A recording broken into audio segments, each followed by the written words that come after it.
공조보는 윤석열 대통령 2차 체포 시도에 경찰 1200여 명을 투입해 2박 3일 강행군도 불사하려 했습니다. 14일 경호처가 불법적인 집행에는 기존 경호 업무 매뉴얼대로 대응할 것이라고 밝힌 만큼 강력한 저항이 예상됐기 때문인데요. 제가 알기로 특정 인물 체포를 위해서 이 정도 규모 경력을 투입한 거는 최초인 걸로 알고 있고요. 현장 출동 가능한 수사 형사 인력을 거의 총동원한 수준이거든요. 이게 그래서 물리적인 충돌이 예상되는 그 대규모 집회 현장 이 정도에 투입될 만한 수준이라고 보입니다.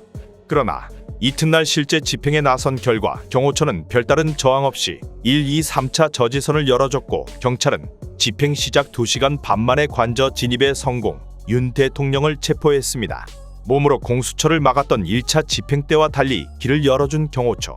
이번에도 방해하면 현행범 체포하겠다는 경찰의 심리전이 경호처 실무진에게 먹혔다는 평가가 중론입니다. 이게 통상적으로 공무집행방해죄에서 말하는 폭행 협박은 광의의 폭행 협박을 의미합니다. 그래서 반드시 이제 직접적으로 공무원 신체에 그 폭행이 가해짐을 요하는 것은 아니고요. 그래서 이게 현장에서 아마 체포조들이 영장 집행을 위해서 그 스크럼 짜고 있는 경호처 직원들에게 다가갈 수밖에 없을 거고, 이 과정에서 어떤 방식으로든 물리적인 충돌이 발생할 가능성이 매우 높기 때문에 그 특수공무집행방해죄 현행범으로 체포될 가능성이 충분하다고 생각합니다. 그런데 애당초 피경호인인 윤 대통령의 주문에 따라 경호처가 적극적인 방어에 나서지 않았다는 주장이 나왔습니다. 대통령 경호부장 출신인 유형창 전 경남대 경호보안학과 교수의 전언인데, 유 전 교수는 지난 11일부터 경호처 고위 관계자와 소통하며 내부 소식을 파악해왔습니다. 피경호인이 대통령께서 이러한 내용에 대해서 유혈 사퇴는 안 된다는 결단을 내리셨기 때문에 가능해요. 피경호인이 그러한 것을 결단을 안 내시고 계속적으로 강력하게 대항하기를 원하신다면 결국 경호 매뉴얼대로 나가면서 저지선부터 물리적인 충돌이 있고, 그걸 통해서 어떠한 확전하는 그런 계기를 만들 수도 있었던 거죠.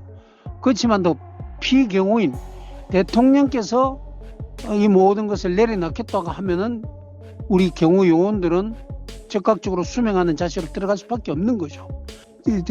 당했다, 투항했다 이런 의미는 아니라고 봅니다. 윤석열 대통령 의중이라면은 이 바리게이트나 차벽을 아예 뺄 수도 있었을 텐데 그러지는 않았던 그거 이유는 뺄 좀... 수는 없죠. 아까 그 빼는 거 보셨는지 모르겠는데 네. 그게 빼는 게 상당히 힘들어요.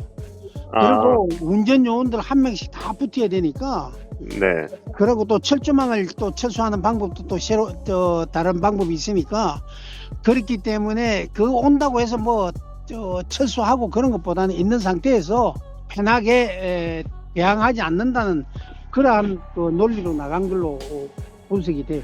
지금 말씀하신 그런 내용들 교수님께서 이제 분석하시기에 그런 건지, 아니면 경호처 관계자들과의 어떤 대화 속에서 안에 관계자들도 지금 그러한 유의 지금 이야기를 하고 있어요. 이 당시 매뉴얼대로 하겠다고 입장 발표한 그 시간부터 집행 전까지 어떻게 대통령의 의중이 생각이 좀 바뀌었다고 좀 볼 수 있겠네요. 그렇죠. 그래서 네. 최종적으로 굉장히 심각한 고심을 하신 걸로 그렇게 분석이 돼요. 실제 윤석열 대통령은 체포 직후 유혈 사태를 막기 위해 출석에 응한다는 내용의 영상을 배포했습니다. 미리 촬영한 영상으로 배포 당시 윤 대통령은 이미 공수처로 이동하던 중이었습니다.